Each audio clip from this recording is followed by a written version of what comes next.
Hey everyone, Dr. T here. Focus Kids is officially international. In this episode, we talk to Lydia, a Canadian mom of 3 who was anti-vaccine, who has become a staunch proponent of vaccine administration. Her story's coming up right after the intro.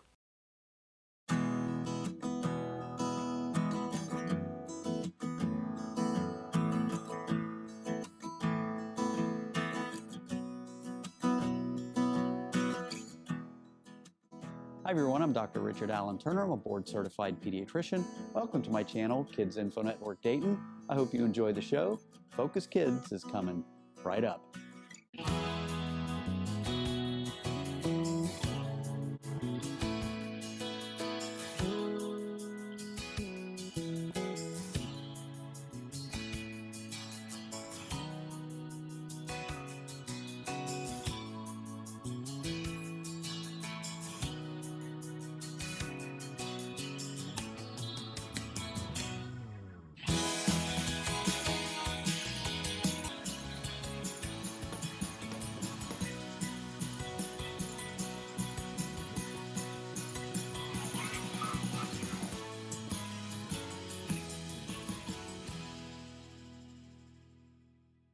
I read through this. I actually reluctantly listened to the podcast, and the only reason I say reluctant is because I didn't want to do the exact same thing. But I mean, there's going to be a lot of overlap.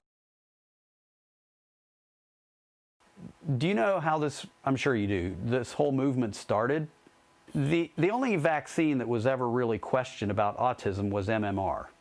Yeah. And are you familiar with Andrew Wakefield? Yeah. Okay. Yeah. That's how this all started. And we were all really concerned. We were like, well, this is not good if MMR is associated with autism. But then we all started thinking, well, nobody else can replicate his findings. So he must have made an error. We had no idea that he just faked his data. But that's what he did. I used to dream of a day when people would wake up to vaccines. And now I'm like, it's happening. And I'm like, oh, no. Put the lid back on the bottle. We don't, let's stop it.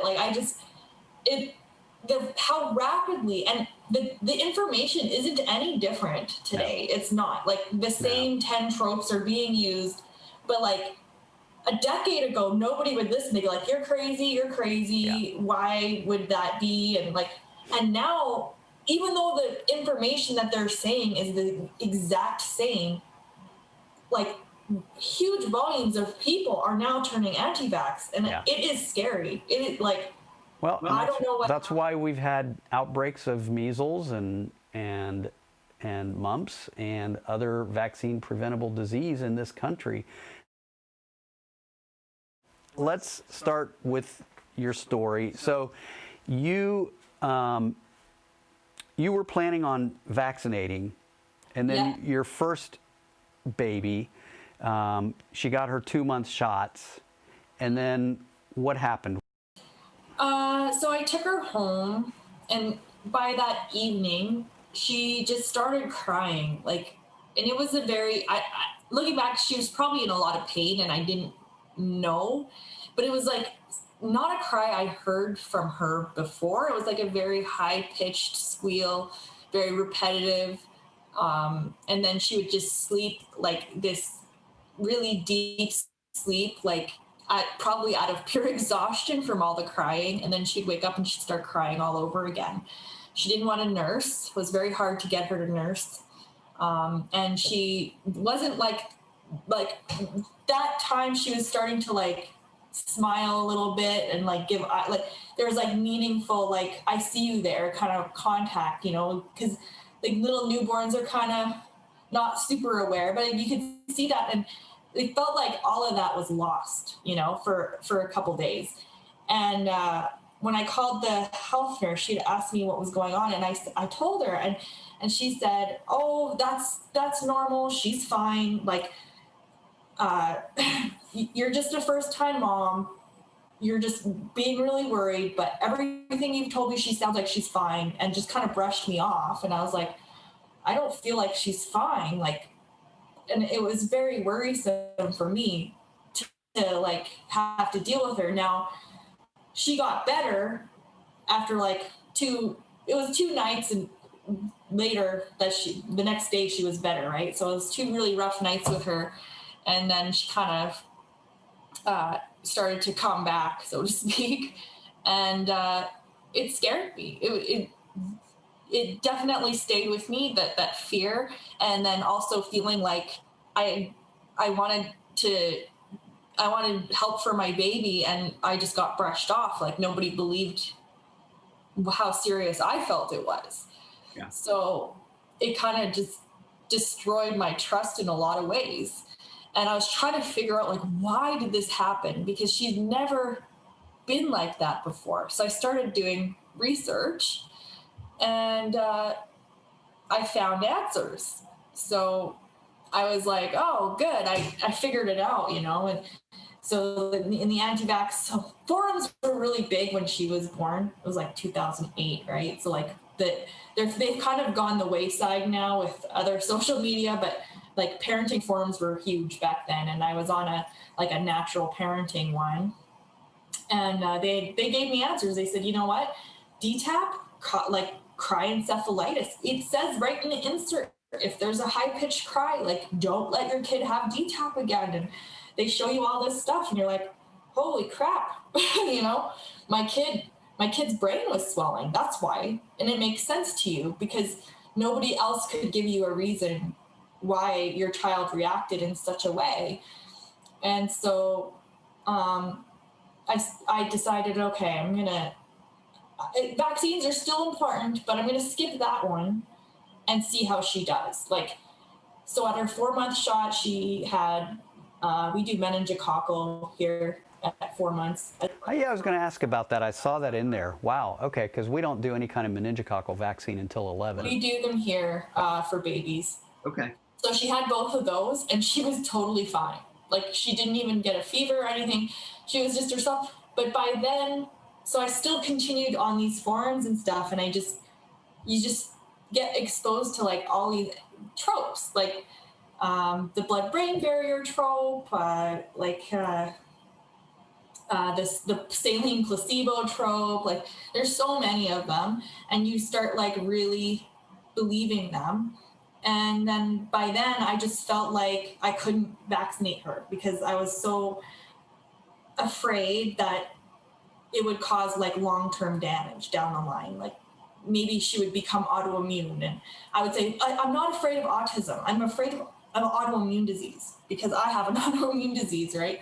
So I'd say, we don't know. We haven't really studied that, but there are studies, and they'll tell you that there's no studies.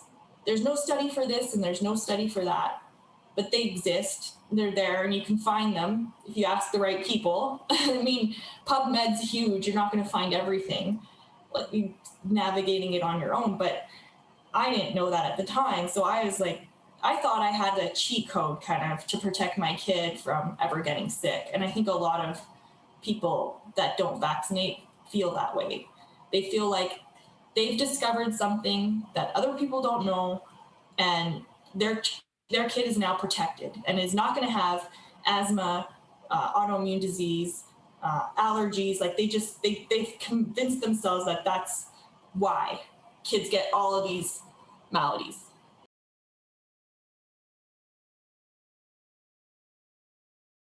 In your article, you talk about going down this rabbit hole. Mm-hmm. Talk a little bit more about that. So it all gets connected nicely. You have first you're like, why would they do that? Well, the pharmaceutical companies want your kid to have all these chronic problems so they make money later on. And then you start reading about GMO and big agriculture, and so you start making all these like connections to things, and it's like this big plan to like make us all sick and reliant on the system. And you just, after a while, nothing becomes unbelievable because you have this like chip on your shoulder, I guess, or a certain lens that you see everything with. And so now it's like you have no trust in anything.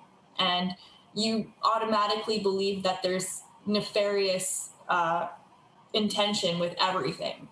So it's very hard. It's very hard to get out of that mind frame.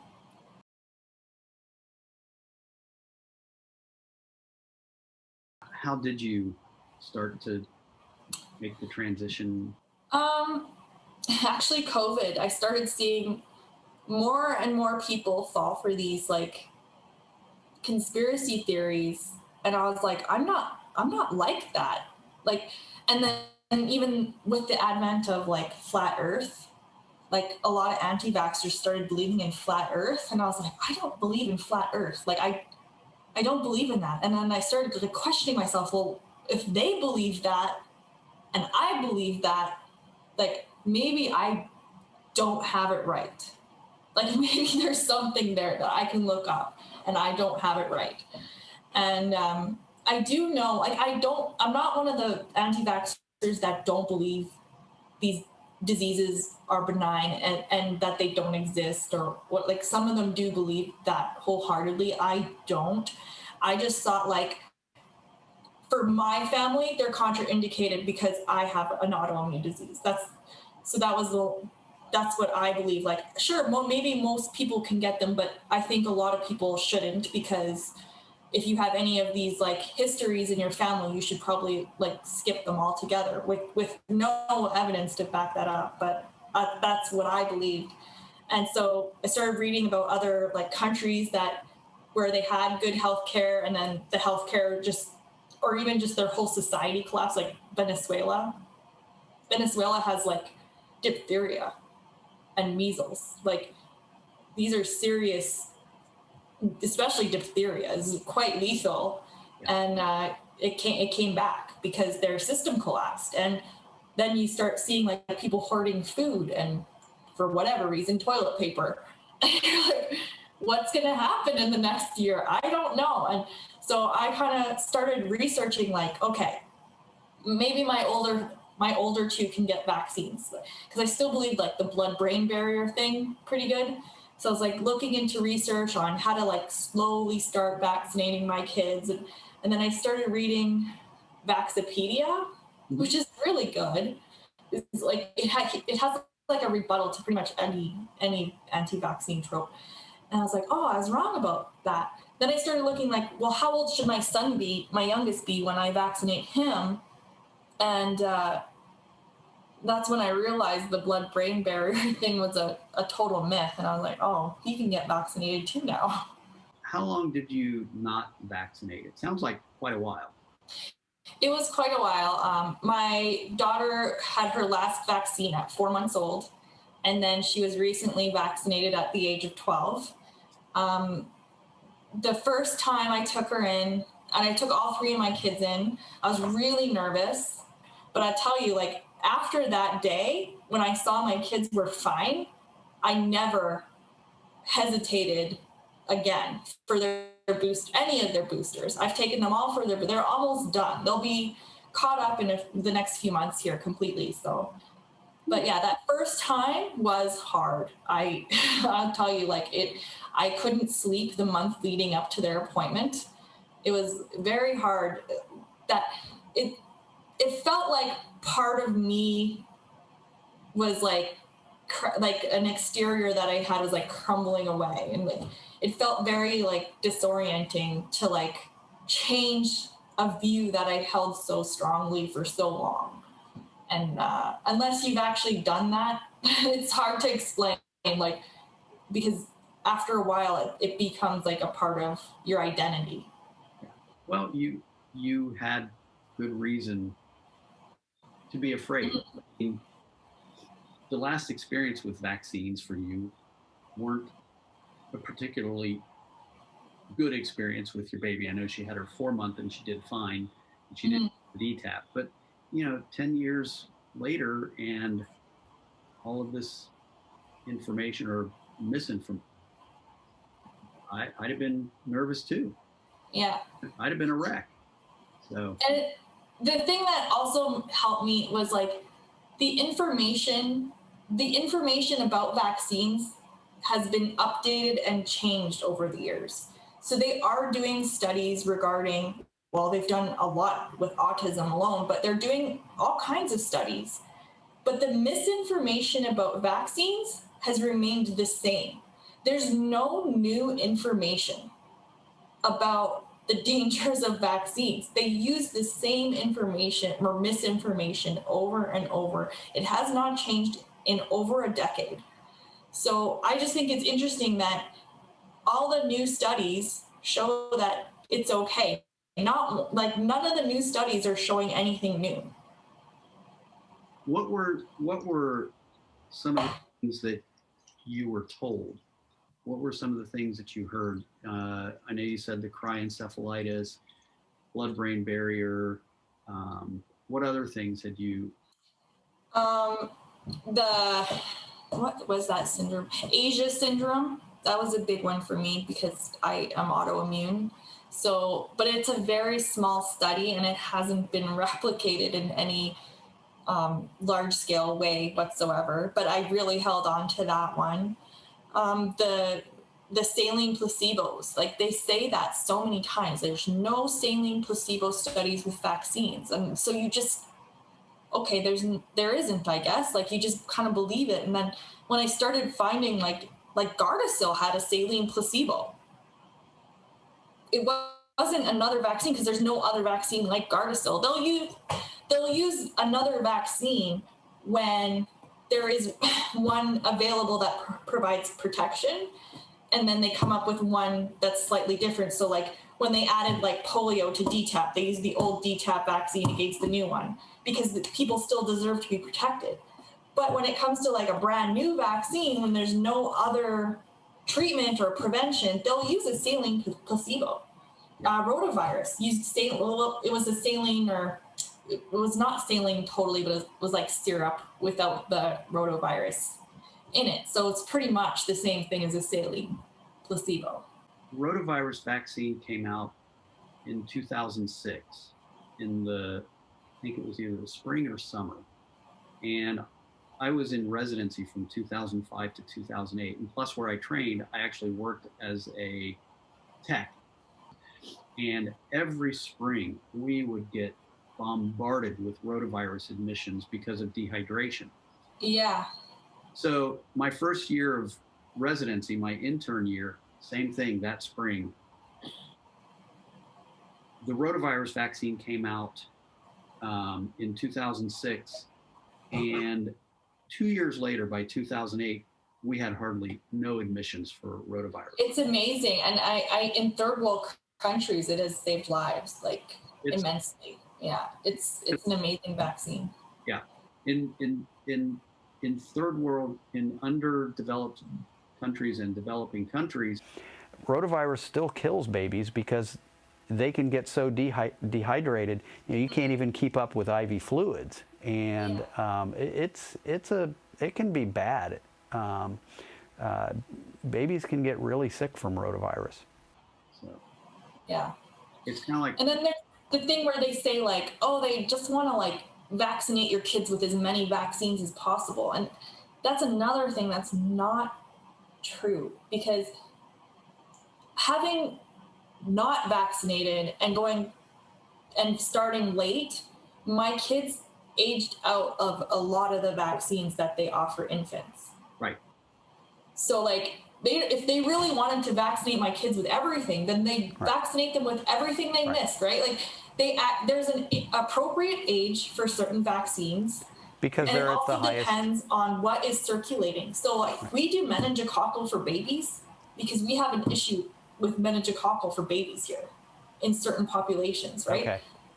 Where other places don't, because it's not as big of an issue for infants. It's more of an issue for older kids, like teens and preteens. Right. They'll do the what is it, ACWY? ACYW135. Yeah. And now there's a Men B vaccine. For the older kids. Yeah, and now there's a Men B vaccine, which is really what we were hoping for the last 10 plus years, is because meningitis B is really the most deadly form of meningococcal disease in teenagers and young adults. So thank God we have a Men-B vaccine now.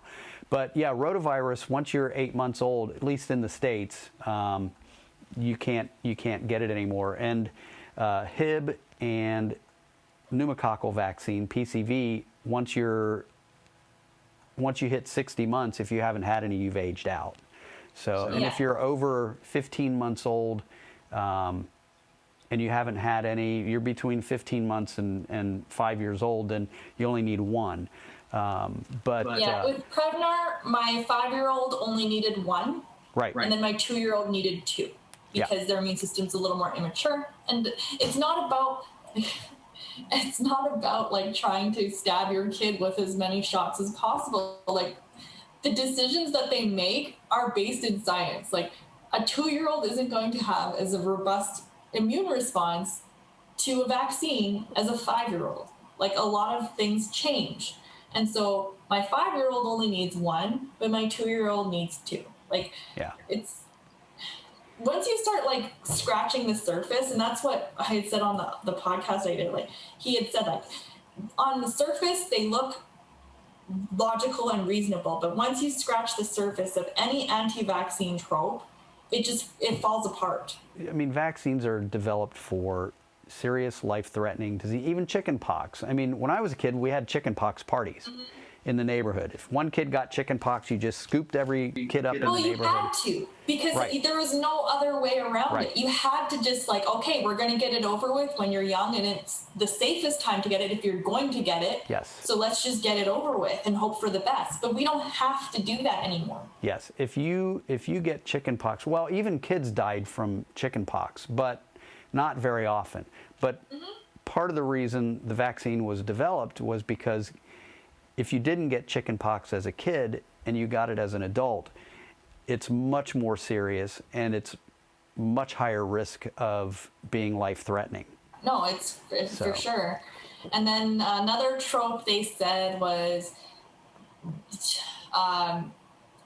shingles is from the vaccine. The reason we have shingles is because kids don't get chicken pox anymore, so adults don't get boosting exposure, and so they develop shingles later on in life. And from what I understand is that once all the children are vaccinated for chicken pox and we don't have that issue anymore, shingles should go away. So it's because we have this lag between, like, people that had natural exposure and vaccine exposure.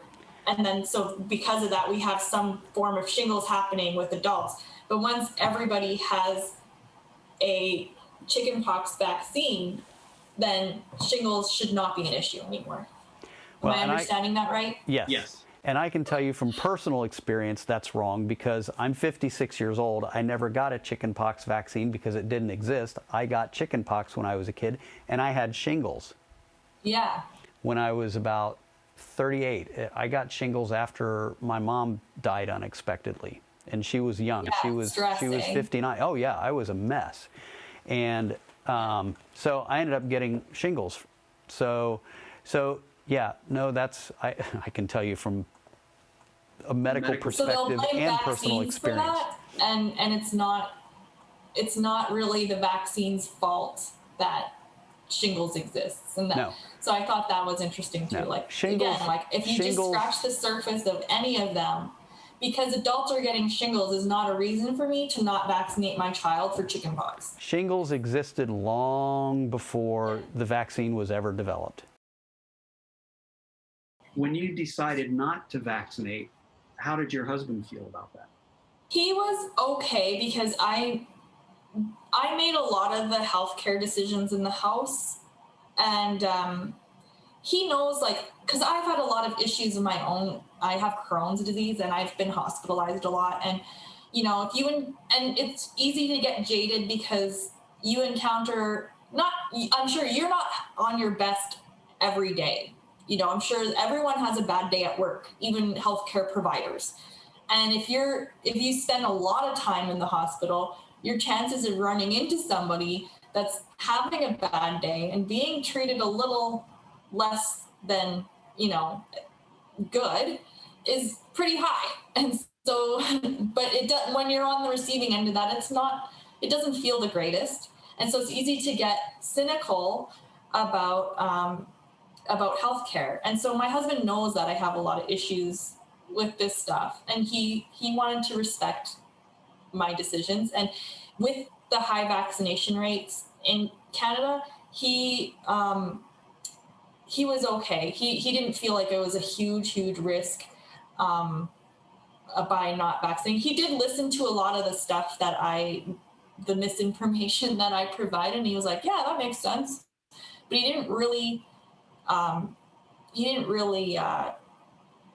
either way, he was like, fine. And I think after a while, he started getting tired of defending my decisions too, because when I did finally decide to vaccinate, he's like, oh, thank goodness.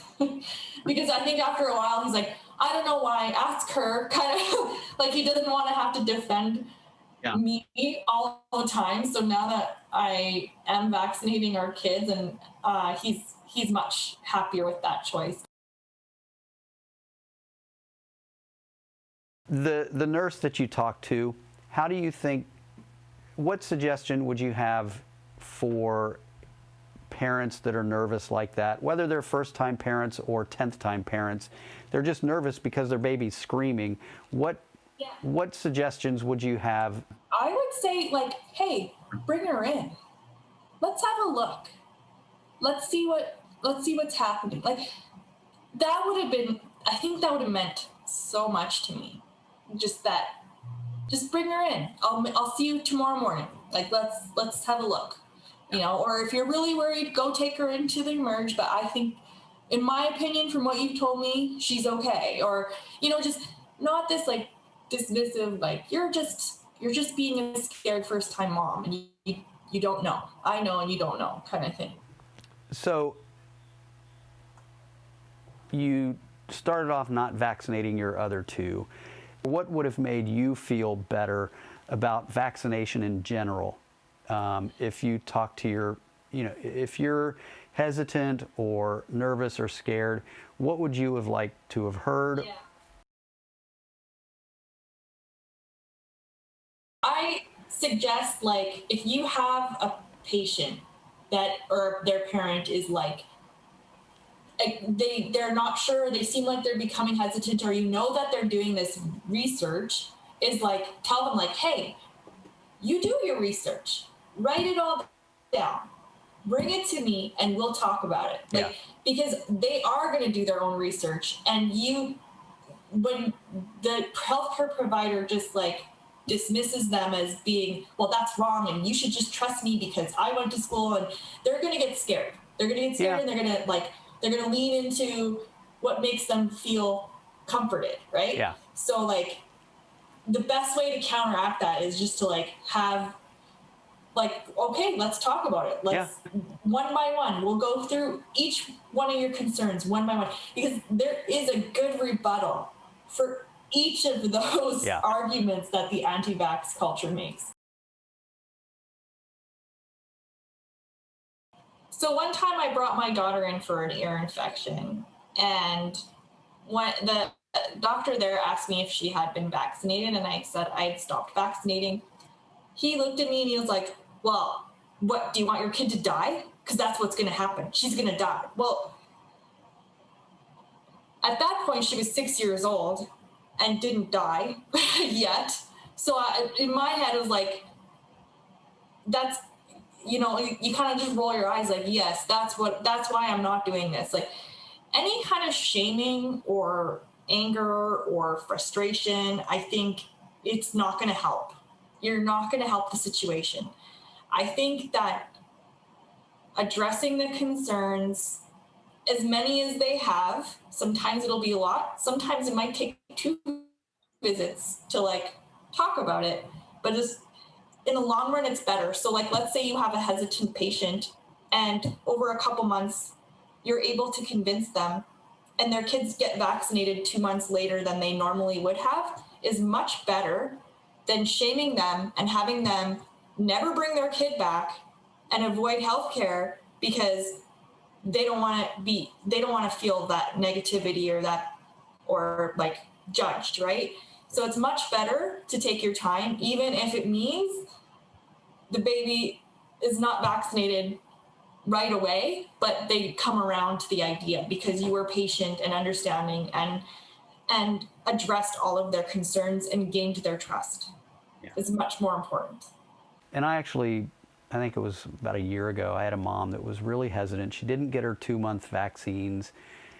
She didn't get her 4-month vaccines, and we talked, and then she came in for her 6-month visit, and she decided to go ahead and vaccinate. Mm-hmm. And, you know, the last thing she would have needed for me to do is, well, we could have done this 4 months ago. Yeah. And she would, so I said, yeah, fantastic. And a better way would have been like, thank you for trusting me. Yes. You know, like I'm very grateful you've decided to trust me in your child's care, you know, like that goes a lot farther than, oh, we could have done this long time ago. Finally, I just said, like, it's not going to help. Right? I just told her, fantastic. We'll bring her back in 4 weeks. We'll get her 4-month shots. We'll bring her back in another 4 weeks after that and get her caught up.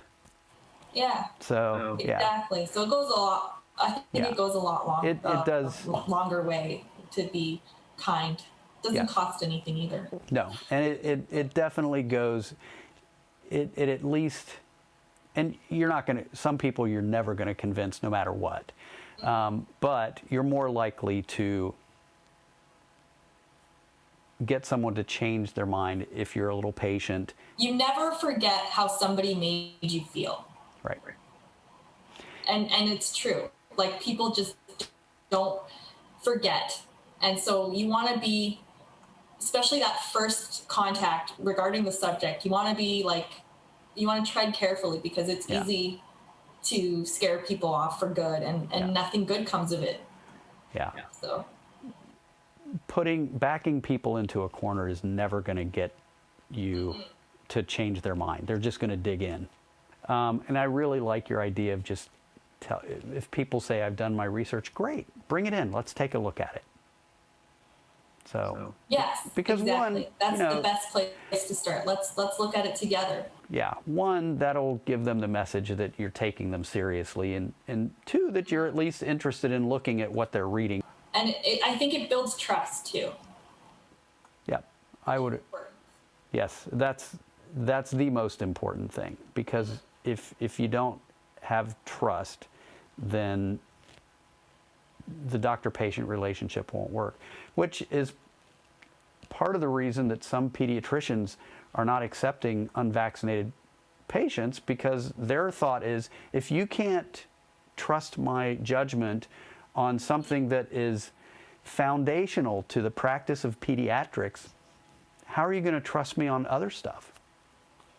So, you know, the big part of it is, you know, they do, and we have patients, kids with cancer that are on chemotherapy, and they cannot be around unvaccinated kids. I'm on immune suppressing therapy, and I can't even get live vaccines because, and that's the other trope, shedding. Vaccines shed, and they share this like old thing that John Hopkins Hospital used to recommend, and John Hopkins Hospital has come out and said, like, stop sharing this. We do not say that anymore. Vaccines do not shed. They do not pose a risk to our patients.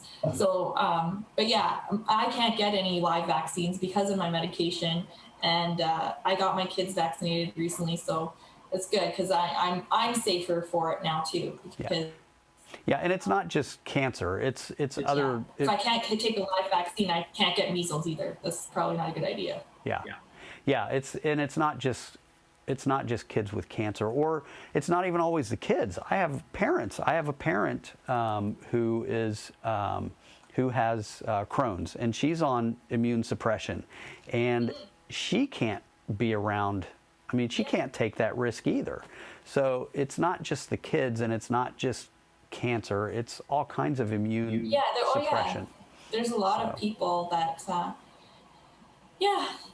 it's the herd immunity thing is a good reason to vaccinate people for sure. And that's another thing that they say. It's not real. Herd immunity is not real because most adults aren't vaccinated. And I interrupted someone. I was like, wait a minute.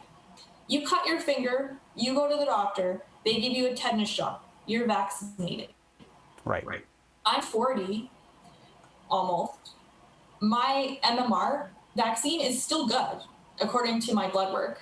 I don't Yes. need another one, which is good because I can't get another one. I had my my vaccine at like age, whatever, 2 or 3, right? So it, in a lot of people, it does confer lifetime protection.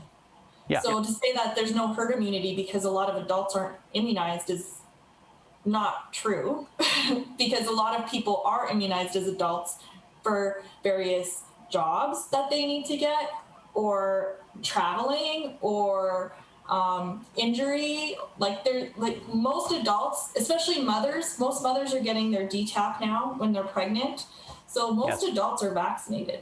Yeah. There isn't this huge gap in herd immunity that can't be explained. Well, I just explained it. Even with chicken pox, yes, if you're an adult and you never had chicken pox, you're much less likely to get chicken pox now, even if you're not vaccinated, because fortunately still most kids are vaccinated, and if you're going to get chicken pox, it's going to be from a kid. But herd immunity is very important for another reason too, and because vaccines are not 100% effective. I mean, No. they're 95, 96, 97, 98% effective depending on the vaccine, except the flu shot. I mean, that's a different story. But Which doesn't have an adjuvant. It has no mercury if it's a single dose vial, and it has no aluminum, and I don't think ever has had aluminum. So yeah, there's no reason not to get a flu shot. But do you know why the additives were in there? Was to boost the immune response. It doesn't matter. So another thing I've realized, it doesn't matter to anti-vax people. You can never make them happy. A vaccine, no matter what you remove out of it, no matter how you make it safer, they will never, ever consider a vaccine safe. Yeah. So like, I just tell people like, so there's no mercury in vaccines anymore. We listened, and now there's no mercury unless it's a multi-dose vial, right? No, that's not good enough. Like, it'll never be good enough to these people. The really extreme anti-vaxxers, they say they want safer vaccines and that they're not anti-vax. I call them out on it because they are anti-vax, and they would never trust any vaccine, no matter what was changed about it. The thing is, when they say they want safer vaccines, they are safe. Exactly. They're as safe as they can be. They are safe. There are no guarantees. Yes, I mean, any given child can have a severe allergic reaction to a vaccine and die. But you can also do that with penicillin. Yeah, You can absolutely. also do that with seafood, and you could anything like that, you know, and you know. One argument I hear back sometimes too is, well, if there's any risk whatsoever, then I'm not doing it. And I'm like, how'd you get your kid here? Well, we came in a car, we drove. You know, your risk of your child dying in a car accident is much, much higher. So why are you driving her? And we could make cars safer too. We could make them go slower. We could make them go like 10 miles an hour. We could put like a heavy metal shell on them, and they would be safer. Yes. They would be safer. Would it be practical? Probably not. But it would be even safer than a car is right now. You'd never, you know, you'd never get I mean, you'd never get point, anywhere. It's safe enough. Yeah, you would never get anywhere, and it would cost you. You drive half a mile down the road, and you'd already have to fill your tank up. Yeah. So yeah, the argument that, well, if there's any risk at all, I'm not doing it. Well, then stop transporting your kid in a car. Yeah. Stop getting them up out of bed. Stop sending them to school. There's risk in everything we do in life. I know. If you actually like consider the risk, like we make risk versus benefit for everything, right? Yeah. And I think the risks of vaccines are like overestimated for sure by these people. And I will continue. I think I'm going to continue just talking and offering to just talk to anybody that wants to hear it, or any vaccine hesitant parent that, you know, I've been there. I know what it feels like. Yeah. You know, so. Well, great. Thank you so much. And Focus Kids is now international. Yeah. Well, thanks for having me. All right. You are very welcome. So anytime.